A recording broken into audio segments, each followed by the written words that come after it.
बोले श्री प्राणनाथ प्यारे की जय। श्री सद्गुरु महाराज की जय। श्री बाईजुबाज महारानी की जय।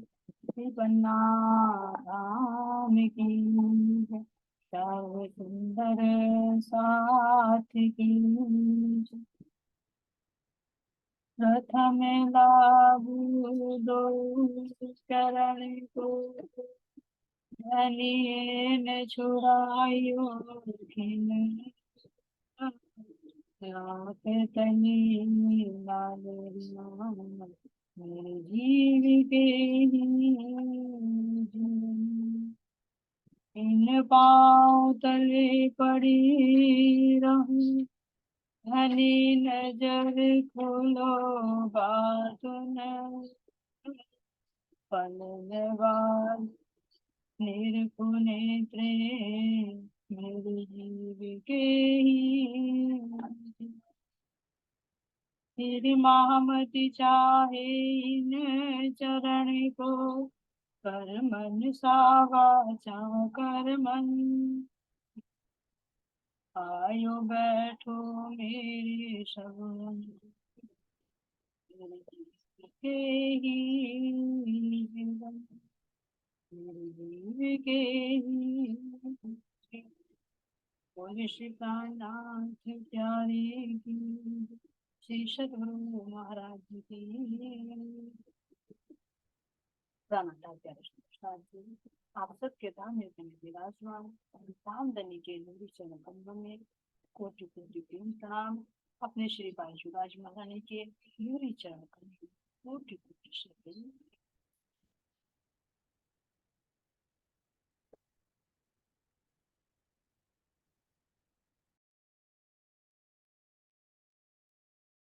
प्रसाद जी राज्य महाराज जी के निर्देशन चलते हैं बीटा ग्रंथ की तरफ।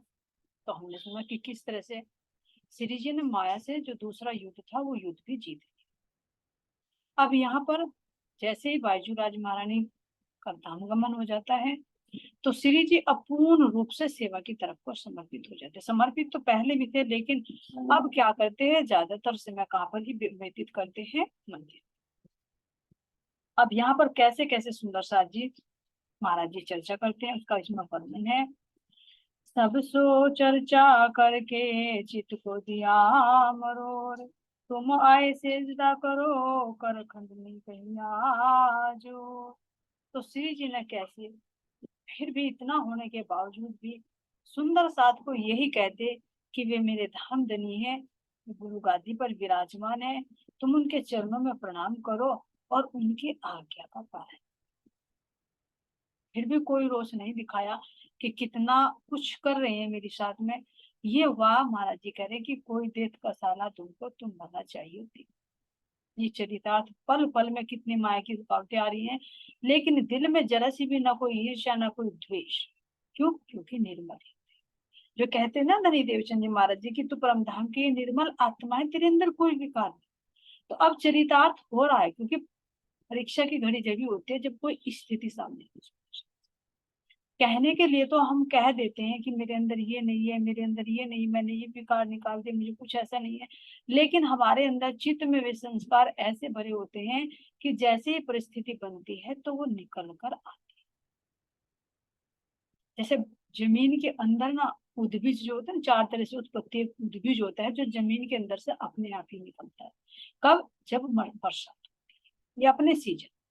तो इसी तरह से हमारी इस चित्त रूपी जिम्मी के अंदर जो जन्म जन्मांतर के संस्कार भरे होते हैं, तो जैसे ही परिस्थिति सामने बनती है वो निकल कर आ जाती है। क्योंकि व्यवहार का पता कब चलता है? परिस्थिति कहने में और रहने में बहुत होता है। तो यहाँ पर हमारी बायजू राज महारानी की जैसी कथनी वैसी करनी और वैसी ही रहनी, ऐसी हमारी इंद्रावती सखी की जैसी कथनी वैसी करनी और वैसी ही रहनी। तो दिल में जरा सा भी रोष नहीं है। सब सुंदर साथ को कहते हैं कि तुम आओ और चर्चा का रस। तो यहाँ पर चर्चा होने लगी। अब होते होते जब श्री जी चर्चा में इतने लीन हो जाते तो उनके अंदर एक भाव और उठता है कि हम पल पल यहाँ पर माया में हैं और धाम धनी का प्रेम इश्क उनकी साहिबी देखने के लिए हम यहाँ आए, और जो परम धाम से हम दावा करके आए हैं कि किसका इश्क बड़ा है, तो यहाँ पर हमारी पल पल परीक्षा हो रही। तो यहाँ पर मैं परम धाम में तो हम हमेशा आनंद में रहते हैं, इच्छा का दरबार है, जैसे भी कोई इच्छा होती है तुरंत वो चीज सामने आ जाती है, महासेवा नहीं होती। तो मैं यहाँ क्यों ना सुंदर साथी से, इतने समर्पित है सुंदर साथी। क्यों? क्योंकि सतगुरु महाराज जी ने हुक्म जो दिया है कि तुझे सुंदर साथ का हाथ थामा है, तुझे जागरूक, तो कितनी एक सच्चाई से, एक समर्पण से अपने कर्तव्य का निर्वहन। तो यहाँ पर सुंदर साथ जी महाराज जी कह रहे हैं, सब उत्सव कीर्तन हुआ साथ में, शर्म पड़ी सबको जान अपने, ज्यादा किया दिन को ये ने इस ठाम, साथ की सूरत फेर के लगाई ले इस्लाम। तो इस तरह से सुंदर साथ जी यहाँ पर कह रहे हैं कि सबको अलग अलग समझा बुझाकर कैसे भी लाते, लेकिन उनकी चर्चा में ले आते। तो इसका जो प्रसंग है कुरान के अंदर भी है, कि कुरान के अंदर क्या है कि जिकरिया का पुत्र जो एलिय्याह है, उसने धर्म की वृद्धि की, यानी सतगुरु श्री देवचंद जी का जो नजरी पुत्र, नजर से जो बने, ज्ञान की दृष्टि से जो बने बिहारी जी, तो उन्होंने क्या किया कि तारतम ज्ञान का प्रकाश फैलाना शुरू किया, और सुंदर साथ की वृत्ति को माया से हटाकर धाम की तरफ। तो ये कुरान में पहले ही भविष्यवाणी की गई थी जो अब घटित हो रही। तो जैसे कहा ना, कल भी आया था कि लोह महफूज, यानी धामधनी के हृदय रूपी तख्ती पर ही ये सारी घटनाएं लिखी जा चुकी है कि किस किस तरह से ये घटनाएं घटित होंगी। तो यहाँ पर किस तरह से सुंदर साथ की चर्चा करके उनको रस का पान कराते, परम धाम का अमृत वाणी का रस पान कराते, और फिर भी सजदा कहाँ पर? बिहारी के चरणों में।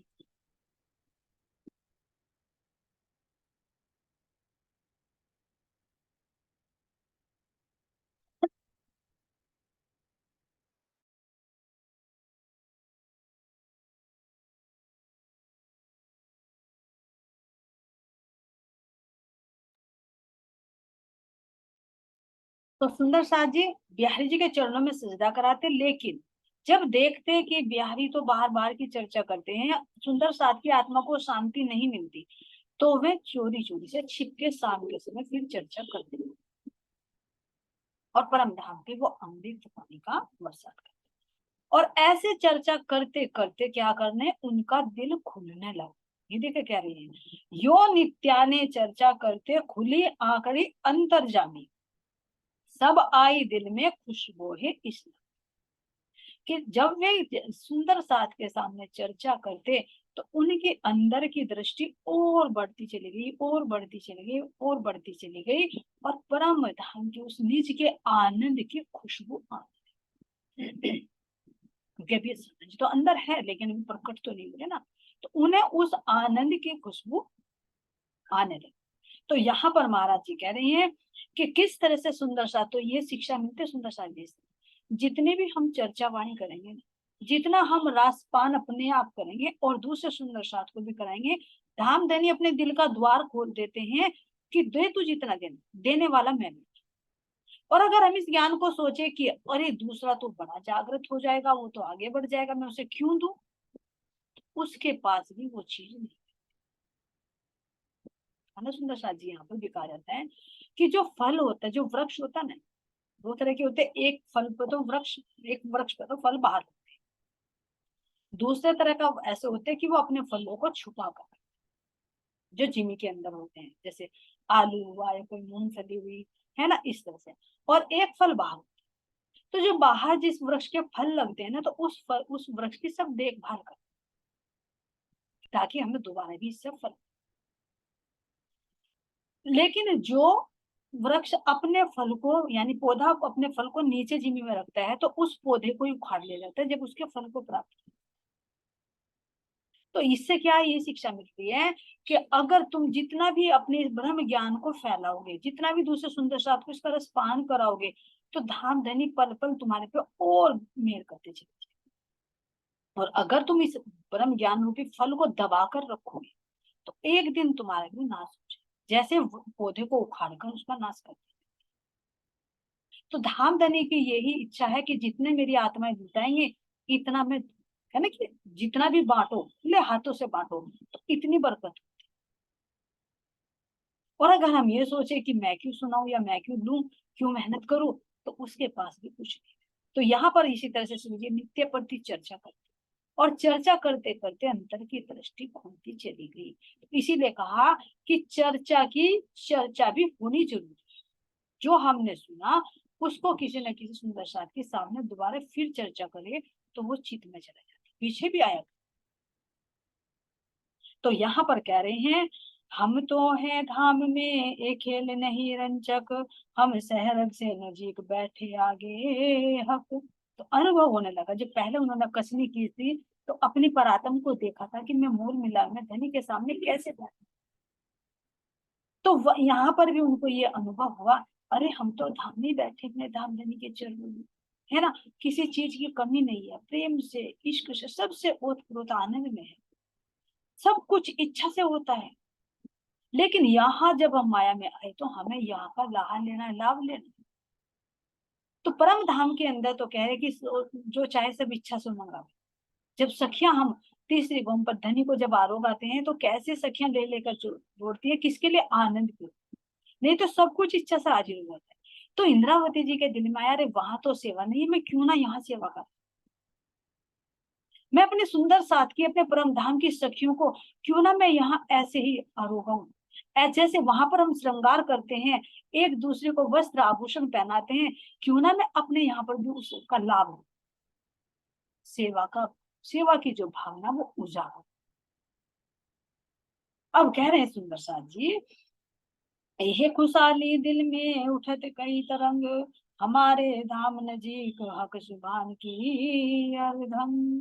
तो कह रहे हैं कि ऐसे दिल में विचार आते आते खेते में उमंग आने, उमंग किसकी, सेवा। उसके लिए चाहे मुझे कितनी भी कसनी कसनी पड़े, पर मैं सुंदर साथ की सेवा करूंगी, क्योंकि सेवा लेने का लाभ यहीं पर है। और जब परम धाम में हम सब उठेंगे और मेरी सखियां पूछेंगी कि तूने मेरे लिए क्या किया था, तूने मुझे कितना जगाया था जो तू वादा करके चली थी। धामधनी भी पूछेंगे, तुम गई थी वादा करके तो तुमने क्या सेवा की सुंदर साथ की, तुम कह रहे थे माया हमारा क्या बिगाड़ लेगी, तो माया ने कैसे तुम्हें जुदा जुदा। तो श्री जी सोच रही है इंद्रावती से कि मैं माया से जितना भी होगा संघर्ष करूंगी, लेकिन अपने सुंदर साथ की सेवा में यहाँ पर अवश्य। तो यहाँ पर क्यों, क्योंकि देखो जब गोवर्धन भाई ने अपना शरीर छोड़ा था, बिहू परम धाम की गुणवंती बाई थी, तो तब भी इनको कितना धक्का लगा, पूरी कसनी पोतू, देखा कि ये तो नाश। अब फिर दोबारा झटका आया कि पैसों का आरोप लगा, कि खेता बाई का पैसा अड़क लिया, उसमें भी कितना देखा किया, है ना। अब यहाँ पर फूल बाई का त्याग, कितना बड़ा झटका। तो अब पूरे जितना भी माया खींच रही, इतने पक्के होते जा रहे और इतने ही पग पग धनी की तरफ को बढ़ा। लेकिन सुंदर साथ जी हमें इससे शिक्षा लेनी चाहिए। हमारी क्या है कि अगर परिवार में घर में कोई भी जरा सी रुकावट आ जाती है तो हम आगे नहीं बढ़ते धाम धनी की तरफ, बल्कि माया की तरफ को बढ़ते। कुछ भी घर में हो गया, थोड़ी सी देखो दुख सुख तो सबके साथ में, लेकिन थोड़ा सा भी कुछ हो गया तो यही होगा, अरे पता नहीं मैंने वो देवता नहीं पूछा मेरे घर में इसलिए, जब से सत्संग लिया मेरे तो साथ में ऐसा ही होता जाए। नहीं, हमें धनी पर विश्वास करें, तारतम का फल सोई ले, विश्वास करे सो तो ही जाए। तो यहाँ ये देखिए कष्ट, हम कह रहे हैं कि हमारे ऊपर कष्ट आते हैं, क्या है छोटे छोटे कष्ट, ये बताओ। अब यहाँ देखो इंद्रावती के ऊपर कितने कष्ट, आखिर हम भी तो उन्हीं की जुट की सखी हैं। जब भी इतना सहन कर सकते और हमें बता रही कि देखो माया कैसे कैसे युद्ध करेगी, तो और हम छोटे छोटे से इन झगड़ों से, इन छोटे छोटे झटकों से ही डर जाए, ये थोड़ी बड़ी बात नहीं है। पत्नी का त्याग करना सुंदर साथी, अगर हमें कोई कहे ना कि तुम एक महीना आश्रम में आ जाओ सेवा कर लो, तो भी कितनी बार हम फोन करेंगे और पल पल यही देखते रहेंगे, पता नहीं घर जाएंगे कैसे, जाएंगे कैसे। तो उन्होंने देखो हमेशा के लिए छोड़े, कितना समर्पण, कितना कष्ट हो, क्या उनके अंदर नहीं चाहिए, उन्हें नहीं कष्ट, वाह। लेकिन किसके लिए, पी गई, क्योंकि मुझे अपने धाम को पाना। अपने सतगुरु की आज्ञा का पालन कर, तो कितने समर्पित हो। तो जैसे ही फूलबाई का धाम होता है तो और ज्यादा सुंदर साथ की सेवा में लग जाए। जैसे जैसे माया खींच रही है वैसे वैसे ही और अपने आत्मिक उन्नति की तरफ को अग्रसर। क्यों? क्योंकि सही पूछे तो धाम धनी ही वो सहारा दे। ये सब साथ आगे खोलने दिल हुआ रोशन, तो चर्चा ज्यादा करे खुशहाल होए सैयन। अब सुंदर साथ के सामने जब चर्चा करते तो ऐसे बुढ़े बुढ़े रहस्य ऑटोमेटिक ही उतरते। और वास्तव में सुंदर साथ कोई चीज ऐसी होती है कि हमें मिलती नहीं, लेकिन जब चर्चा चलती है ना तो सही मायने में पूछे तो हम कहने वाले कूदने वाले जीव या आत्मा कुछ नहीं होती। वो धामधनी पता नहीं कहाँ से क्या पॉइंट दे देता है, बाद में विचार करता है जीव और आत्मा भी कि आखिर आया क्यों। क्योंकि हृदय में राज्य महाराज जी है ना इंद्र, तो वे अंदर से दे रहे, अभी पता नहीं उन्हें। इसी तरह से हमें भी नहीं पता, क्यों? क्योंकि परोक्ष में है, प्रत्यक्ष नहीं। तो परोक्ष में वही देते हैं कि जब मेरे लिए बैठी है, मेरे लिए कर रही है, तो वो अपने आप। तो हम सोचे कि हम गुप्त रहस्य निकाल निकाल कर ला रहे हैं या वो निकालते, कोई नहीं निकालता, क्योंकि हम सब क्या है, फर्मोशी। तो जो कुछ मिलता है सुंदर साथ जी, ये मत समझिए कि सुंदर साथ की सोहबत से ही प्राप्त होता है। जैसे घर में कह देते हैं ना कि कोई भाग्यशाली है, पता नहीं किसके भाग्य से घर में अच्छी बरकत हो रही। ऐसे सुंदर साथ जी हम सब सखियां धामधनी की नजर में बराबर है, कोई छोटी कोई बड़ी नहीं है। पता नहीं किस आत्मा की इच्छा है होती कोई पॉइंट पाने के लिए, और उसके माध्यम से फिर सबको मिलता है। ये विशेष शोभा होती है जब हम मिलकर बैठक करते हैं। अकेले वाणी पढ़ो, उसका मंथन करो, कुछ और है, और मिलकर करे तो कुछ और है। क्यों? क्योंकि जहां मिलकर बैठते हैं वही धाम देने का मूल मिलावा होता है। एक के अंदर इच्छा क्या है, एक के अंदर इच्छा क्या है, राज्य सबकी इच्छा पूर्ण करते हैं, तो वो पता भी नहीं लगता, प्रश्न अंदर होता है, उसका जवाब तुरंत मिल जाता है। ये है परमधाम के एक दिले का। तो ये होता है बैठक का फायदा। अगर इतना फायदा भी सोच कर हम ये सोचे हम तो अपने घर में पढ़ लेंगे, अपने आप लगा लेंगे, राज्य महाराज जी नहीं देंगे। क्यों? क्योंकि उनके लिए भेदभाव नहीं है। वे जानते हैं कि मेरी सब आत्माएं प्यासी हैं, तो क्यों ना सब।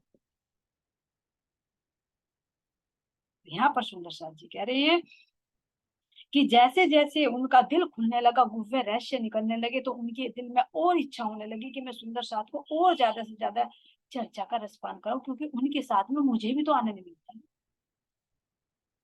मुझे भी तो आहार मिलता है, मुझे भी तो गुव्य रहस्य प्राप्त होते हैं। इसलिए सुंदर साथ जी केवल जो चर्चा करता है वो ही बड़ा नहीं होता, सुनने वाले उससे भी बड़े होते, उससे भी बड़ा महत्व। क्योंकि अगर सुनने वाले ना हो, जिज्ञासु ना हो, तो फिर सुनाने वाला किसको सुने। तो कोई छोटा बड़ा नहीं, सुंदर साथ जी सब आत्माओं की इच्छा से धात्री सबको मिलजुल कर वो अपने दिल का रस पिलाते हैं, अपनी रसना का रस पीते हैं। इसलिए जितना भी हो सके ना, मीटिंग में बैठकर सब आत्माओं के साथ में उस रस का पान करें। जैसे मिल बांटकर भोजन करते हैं ना, तो कितना आनंद आता है। अकेले कितने भी पकवान खा लो तो वो स्वाद नहीं आता, और मिल बांटकर अगर सूखे टुकड़े भी खाए जाएं तो उनमें भी स्वाद। तो ये सुंदर साथ जी यहाँ पर सब मिलजुल कर चर्चा करते, धामधनी जी उनको बताते, और दिन प्रतिदिन सुंदर साथ में आनंद की वृद्धि होने लगी और सुंदर साथ की संख्या भी बढ़ती। अब यहाँ पर क्या कह रहे हैं, सेवा करो संयन की यह मनोरथ उपजत है, कौन भांत की जेइनो की सेवाइत। अब जैसे जैसे सुंदर साथ को आनंद आने लगा, तो बाहर की जो अंदर की, ध्यान देना सुंदर साथ जब माया आड़े अड़ती है ना तो कैसे बीज बोती है। अंदर की सेवा कर रही, सुंदर साथ को रस पिला रहे हैं, लेकिन बाहर की इच्छा कि मैं परम धाम में श्रृंगार करते हैं, परम धाम में आरोग आते हैं, तो क्यों ना मैं सुंदर साथ की यहाँ पर सेवा करूं। लौकिक में भी कि सुंदर साथ जब चर्चा में मग्न रहते हैं तो सारे सुंदर साथ को मैं इकट्ठा करूं, और इकट्ठा करके यहाँ मेला करूं, और दिन रात चर्चा के रस में डूबे रहें, और जो बाहर से आने वाले सुंदर साथ हैं उनको किसी भी प्रकार का कष्ट ना हो, सारी सेवा मैं करूं। और फिर उनको अच्छे अच्छे वस्त्र भी, उनको आभूषण भी देकर मैं उनके घर भेजो। सुंदर साथ को जरा सा भी कष्ट ना हो, सारा कष्ट मैं अपने सिर पर। क्यों? क्योंकि ये इच्छा का भाव प्रकट, अंदर की इच्छा करते करते वो बाहर भी चल। अब कह रहे हैं, इन भांत बंदगी के लगे करने विचार, गोविंद भेड़े के काम में हुआ ही खबरदार। अब ऐसी सेवा करते करते सुंदर साथ जी विचार करने लगे कि हाँ, मैं सुंदर साथ की सेवा तो कर रहा हूँ, लेकिन क्या है, ये गोविंद भेड़ा है संसार। माया यहाँ पर हाथ पकड़ कर खींच ले, पता नहीं क्योंकि इतने झटके लेते आ रहे हैं ना, तो पता लगता है कि मेरे तो बिना करे भी माया मेरे पीछे पड़ी हुई है, उड़ उड़कर मेरे पीछे लगती है। तो सोच रहे हैं कि कहीं माया फिर ना अड़े जाए, और आएगी। अब ये तीसरे युद्ध की बुनियाद शुरू हो गई। चर्चा हो रही थी, आनंद आनंद आत्मा का आनंद का आहार मिल रहा था, लेकिन अंदर की इच्छा बाहर परिवर्तित कि मैं सुंदर साथ का मेला को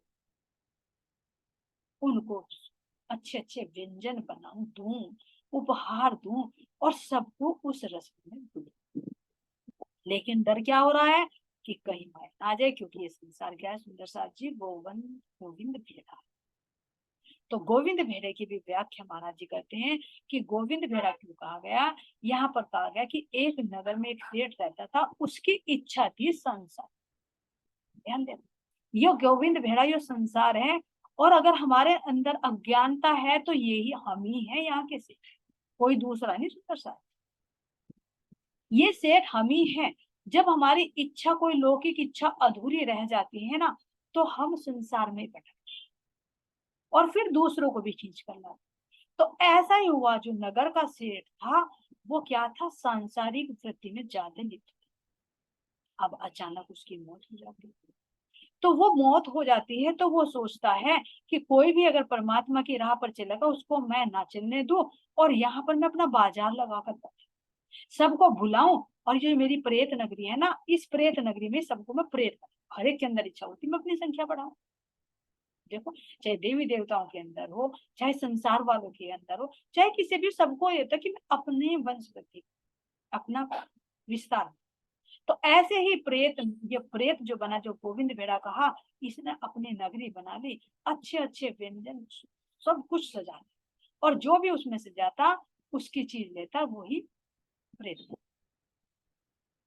अब एक दिन एक महात्मा जी आते हैं, तो इसके प्रेत इसी गोविंद बेड़े यानी प्रेत नगरी से गुजर कर जाते हैं। उनके 3 शिष्य, तो 3 शिष्य में से कहते हैं, तीनों को आगाह कर देते हैं कि ये प्रेत नगरी है, गोविंद बेड़ा है, इसमें से तुम किसी भी चीज को लोगे या किसी भी चीज को छुओगे तो तुम प्रेत बन जाओगे। इसलिए चुपचाप मेरे पीछे को आने, किसी चीज को छूना नहीं, लोभ लालच में नहीं, नहीं तो प्रेत। अब तीनों शिष्य गुरु के पीछे पीछे चल देते हैं। अब जो पहला शिष्य वो तो गुरु के बिल्कुल पद चिन्ह पे चलता चलता जाता, गोविंद पेड़ को पार कर। अब जो दूसरे नंबर का होता है वो देखता है, अरे मेरे गुरुदेव आगे जा रहे हैं, और ये जो मेरी साथी है भी आगे चला गया, तू भी खिसक, अभी प्रेत वो भी निकल। मन तो उसका थोड़ा थोड़ा खिंचता है, लेकिन ध्यान में देता कि मेरे गुरुदेव चले गए, वो भी चला गया तो निकल जाता। लेकिन जो पीछे रह जाता है तीसरा, उसके अंदर लालच आता है, तो उसको कहता है, वो प्रेत ही कहता है कि भाई आजा आजा, बहुत जल्दी आजा, देखना अच्छी अच्छी कितनी कितनी सुंदर चीजें, क्योंकि बहुत अच्छा बाजार सजाया रहता है, तो ये हर चीज के अंदर जो मोह होता है उसको खींचता रहता है। अब खींचते खींचते चलते चलते सोचता, नहीं गुरुदेव ने मना करी, प्रेत बन जाऊंगा, चुपचाप चल। अब जैसे ही गेट पर आया, तो गेट पे आते ही वो प्रेत कंबल लिए बैठा। अब लालच दे देता है कि महात्मा जी कंबल तो ले जाओ एक, देख हाथ लगा कितना मुलायम है, सस्ते में दे दूंगा। और देख, वो कह रहा कि नहीं नहीं मुझे नहीं चाहिए, मेरे गुरुदेव ने मना करके। अरे हाथ तो लगा के देख। हाथ लगाया, थोड़ा थोड़ा असर है। अब हाथ लगाते उसने कह दिया, देख महात्मा जी आगे ठंड भी है ना, आगे मिलने वाला नहीं इतना सस्ता, चले जाओ ठंड में काम आए। अब क्यों? क्योंकि स्पर्श कर लिया, कानों से शब्द चले गए, वो सोचा अरे दरबार पर तो आ ही गया, निकलना तो है, गुरुजी जा रहे हैं, एक कंबल तो लेता चलो सस्ता, है ना। तो ऐसे करते करते उसने जैसे ही कंबल लिया, वो वहीं का वहीं रह गया, दरवाजे से बाहर निकल नहीं। तो वो भी प्रेत। तो इसको कहा सुंदर साथ में प्रेत नगरी, यानी जिसको कहा गोविंद भेड़ा। तो यह गोविंद भेड़ा कौन है? ये महाराज जी ने हमें ही समझाने के लिए दिया कि ये जो संसार है ना, ये सब मुर्दार है, मुर्दों की बस्ती है, शमशान है, मुर्दे रह रहे इसमें। क्योंकि किसी को ये नहीं पता कि मैं कौन हूँ, मुझे कहाँ जाना है, कहाँ से आया हूँ, क्या करने के लिए आया हूँ, परमात्मा कहाँ पर है, कुछ नहीं पता, सब मुर्दार है, सब प्रेत है। क्यों प्रेत? क्यों? क्योंकि इच्छा पे इच्छा, इच्छाओं पे इच्छा, इच्छाओं पे इच्छा बढ़ती चली। और इसके अंदर जो इस संसार रूपी प्रेत नगरी के अंदर जो कौन आए महात्मा? एक हमारे राज्य महाराज जी आए, और उनके पीछे चलने वाली कौन है? तीन जो शिष्य बताए, ये तीन सृष्टि, ब्रह्म सृष्टि, ईश्वर सृष्टि और जीव सृष्टि। तो ब्रह्म सृष्टि तो अपने सतगुरु के पद चिन्हों पर चलते चलते चलते चलते माया से निकल जाती है, जैसे हमारी इंद्रावती सखी, जैसे हमारी अमलावती सखी, जैसे हमारी सुंदरबाई सखी निकल गया, जैसे राज्य हुक्म देते रहे निकल गए। उन्हीं के पीछे पीछे ईश्वर सृष्टि भी निकल जाती, जिनके पास ज्ञान, वो ब्रह्म सृष्टि की नकल करते करते, उनको देखते देखते माया को मुर्दार करके वो भी ज्ञान के माध्यम से निकल जाती है कि देख में चाह रहे हैं तो तू भी। लेकिन जो तीसरी जीव सृष्टि होती है, उस जीव सृष्टि के अंदर माया का प्रभाव हो जाता है, मैं यहाँ की चीज भी समेट लूं, यहाँ की भी समेट लूं, और आखिर में मरते समय वो इच्छा इसी में घुल जाती है, तो प्रेत ही बन जाती है, मुर्दार ही बन जाती है, और फिर 84 लाख योनियों में फिर चक्कर लगाने लगती है। तो ये संसार ही प्रेत न, हर एक चीज के अंदर जो मोह है, तो ये ही मोह, ये लोभ, ये लालच, ये कौन है सुंदर साथ जी? ये मन ही हमारा जो सबको प्रेत बना, बाहर की तरफ को लोभ लालच दे देगा।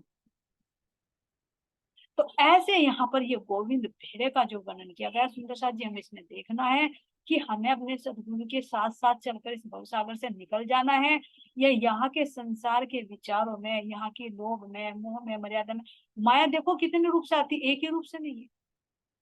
अमृत रूप रस छल बल बल अकल कुटिल कोमल चंचल चतुर चपल, ये पहले ही माया के खोल रखा रास ग्रंथ में, जब लगाएंगे उनका विस्तार होगा। कितने रूपों में माया आती। देखो श्री जी के साथ में पहले चोरी का आरोप लग गया है ना, फिर पत्नी का त्याग करना पड़ रहा है, अब फिर दोबारा चोरी का आरोप लग गया। लेकिन क्या करे कि सोच रहे हैं कि ये प्रेत नगरी भी है, कहीं मुझे ये ठग ना ले, लेकिन क्या करूं, सुंदर साथी से करनी है। तो मन में ये दृढ़ निर्णय कर देते हैं कि मैं चौकस होकर इस सेवा को करूं। अब क्यों करूं? तो अब कैसे कैसे सुंदर साथ जी करते हैं, जब उनके अंदर इच्छा आती है कि मैं सुंदर साथ की सेवा करूं, तो उसके लिए पैसा भी तो चाहिए, बिना पैसे के तो कोई सेवा नहीं होगी। तो अब उनके अंदर विचार आता है कि मैं क्यों ना नौकरी करूं, जैसे मैं पहले दीवानगिरी की नौकरी करता था वजीर के यहाँ पर, तो मैं फिर से दीवानगिरी का कार्य कर लूं और पैसे कमाऊं, और पैसे कमाकर मैं सुंदर साथ का मेला अपनी कमाई से। देखो यहाँ पर सूक्ष्म मैं भी आ रही है, और गुरु की आज्ञा का उल्लंघन भी हो रहा, क्योंकि जब ध्यान देना, जब वो गए थे श्री जी देवचंद जी महाराज जी के पास में, तो उन्होंने कहा था दोबारा तो माया में नहीं जाओगे ना, या जाके फिर आओगे अब तक धर्म पे समर्पित हो। उन्होंने कहा था कि नहीं मैं दोबारा नहीं जाऊंगा, लेकिन अब फिर दोबारा से माया में चले गए, यानी फिर नौकरी, इच्छा है अभी। अब इच्छा को जाहिर करते हैं, अभी तो मंदिर में रह रहे थे, अब जाते हैं और अपने जो बिहारी जी हैं उनसे परमिशन लेते हैं कि धामधनी मेरी ये इच्छा है कि मैं दीवानगिरी की नौकरी, क्योंकि घर में पत्नी तो रही नहीं, सुंदर साथ की सेवा करते हैं। अब बिहारी जी तो इस गांव में रहते हैं कि अच्छा है ये माया की तरफ को चले, ध्यान देना सुंदर साथ, जो हमें बहकाकर फुसलाकर माया की तरफ को लगाता है, वो हमारा सबसे बड़ा शत्रु, चाहे वो परिवार में हो, चाहे वो रिश्तेदारी में हो, चाहे हमारे पड़ोस में हो, चाहे वो अपना सुंदर साथी के नाम से ही क्यों, वो सब समझ। और जो समझा बुझाकर धामधनी की राह पर लेकर चले, तो वो हमारा सबसे बड़ा मित्र, क्योंकि बाहर को लेकर जाएगा तो वो अपने स्वार्थ के लिए लेकर जाएगा, और जो धामधनी की तरफ को लेकर चलेगा वो परमार्थ के लिए लेके चले, उसमें हमारा कल्याण, हमें अपने आपने की पहचान होगी, अपने धाम धनी की पहचान होगी। तो यहाँ हम परख सकते हैं कि कौन दोस्त होता है, कौन दुश्मन होता है। तो यहाँ पर बिहारी जी तो सोचते रहते हैं कि अच्छा है ये यहाँ से टले, चर्चा कर करके सुंदर साथ को सुनाता है और मेरी इज्जत कम होती है, सुंदर साथ मुझे महत्व नहीं देते। तो वो तो बड़ा खुश होता है, वो कहता है हाँ हाँ तेरा ठीक है, तू ऐसा कर, तू नौकरी कर ले दीवानी की, अच्छा रहेगा, समय भी तेरा व्यतीत होता रहेगा और घर की रोजी रोटी तो करनी ही पड़ती है। तो ऐसे जब परमिशन दे देते हैं तो श्री जी यहाँ से नौकरी शुरू कर देते हैं। बात लगाई, अब क्या कह रही हैं, तहां से कमाए के तब सेवा होए सब साथ, करी मसलत बिहारी जी सो लई दीवानगिरी वजीरी हाथ। वजीर के यहाँ पर दीवानगिरी का कार्य फिर पकड़ लेते हैं। अब सुंदर साथ जी यहाँ पर क्या कह रही हैं, बात लगाई वजीर से जाए तिनका लिया काम, कोई बखत आवे साथ में दीदार हो इस ठाम। अब देखो यहाँ पर किस तरह से सुंदर साथ जी में शिक्षा दे रहे हैं कि अगर लौकिक कार्य का भी भार है तुम्हारे सिर पर तो तुम्हें कैसे मैनेज करना। यहाँ पर देखो नौकरी होती है सुबह 9 बजे से लेकर शाम को 4 बजे, दिन में नौकरी करते हैं, लेकिन फिर भी दोनों टाइम जो बिहारी जी की चर्चा सुनने के लिए आना पड़ता है ना, उस चर्चा को भी नहीं छोड़ते। शाम के समय जो सुंदर साथ को अलग से चर्चा करते हैं, वो ये नहीं सोचते कि मैं इस चर्चा को विश्राम दे दूं, उसको भी करते। शरीर को कसौटी पर कसने लगे, पूरे दिन आराम नहीं करते, क्या दूसरे की नौकरी पर जाकर सोएंगे थोड़ी दिन। और कैसे करते हैं, सुबह को भी चर्चा में आना, ड्यूटी पे जाने से पहले, फिर अपनी ड्यूटी पे जाते वहां पर भी कार्य करते, फिर शाम को भी घर ना जाकर सीधे ड्यूटी से बिहारी जी के पास आते, उनकी चर्चा सुनते, चर्चा सुनने के बाद मंदिर का भी कुछ काम होता होगा वो भी करना, और फिर सुंदर साथ को अलग से भी चर्चा, और अलग से फिर अपनी ध्यान चितवनी में, घर की भी अपनी व्यवस्था है। तो यहाँ कितना बोझ शरीर पर डाल, लेकिन किसके लिए एक उमंग है, एक जोश है कि मुझे अपने सुंदर साथ का मेला कर आया बोझ लो कि सिर पर, सिर ऊपर सब चर्चा करन को अंतर पड़िया, तब तब कसाला करके चूके ना बकत सुनन, धर्म लगे पालन आचा है मोमिन, साची ब्रह्म सृष्टि। जब देखा कि मैं सुबह को ड्यूटी पे जाता हूँ तो चर्चा में मेरा थोड़ा सा विघन हो, तो क्या करने लगे, अपने शरीर को कसाला देने लगे, कष्ट देने लगे। यानी कौन से समय कष्ट दे सकते हैं, प्रातः काल या शाम को। तो प्रातः काल सुबह 3 बजे का टाइम बना कि मुझे सुबह जब मंदिर में जाना है, अपनी दैनिक क्रिया भी करनी है, तो सुबह ही 3 बजे उठने लगे।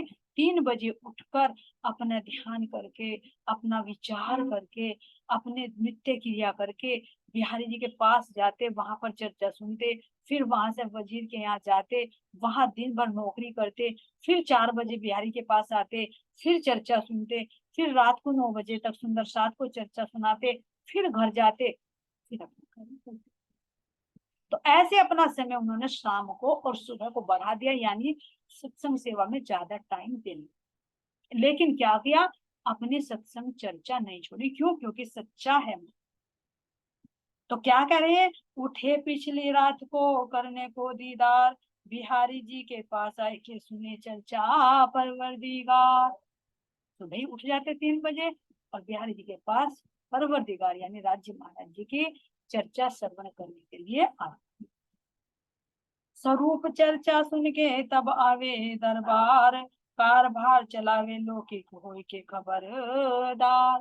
बिहारी जी की चर्चा सुनते, फिर अपना लौकिक कार्य भी करते, नौकरी के टाइम पर नौकरी करते, चर्चा के टाइम पर चर्चा सुनते, और घर का काम करने के समय घर का काम संभालते। ऐसे समय का उन्होंने मैनेज किया। तो अब सुंदर साथ जी यहाँ पर कह रहे हैं कि स्वरूप की चर्चा बिहारी जी जो कह रहे कि प्रातः काल का श्रृंगार भी बताते कि किस तरह से हम मूल मिला में बैठे वही करते, लेकिन श्री जी के अंदर तो उनका बात ही नहीं होती। अब कह रहे सुंदर साथ को, अब मैं इस्लाम का करो सब एक ठो रुच्छ रसोई करके सेवा करो अति जोर। अब क्या कह रहे हैं कि मैं सुंदर साथ को इस प्रकार एक जगह इकट्ठा करके रसोई की सेवा करूं, उसके लिए धन कमाने में बिल्कुल एकाग्र, शरीर की परवाह नहीं कि मुझे आराम भी चाहिए, वो भी चाहिए। तो धीरे धीरे जैसे भी तनख्वाह मिलती, अपनी सारी उस प्रॉपर्टी को इकट्ठा करते, और जो भी मेले का सामान होता वो सब वहां से वो खरीदना शुरू करते। कह रहे हैं बस्तर भूकण तिस वास्ते इस बात की लूट होए करने, इनसे प्रीति की जे सगाई जान धाम अपनी।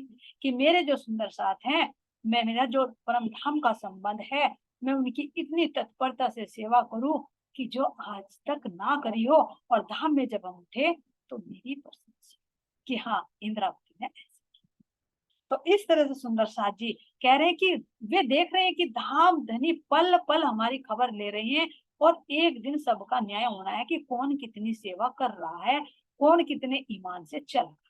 तो इसलिए कहते हैं सो सबो जाहिर में करो मनोरथ सब, लाभ ले माया मिले धाम में बातें होवे तब।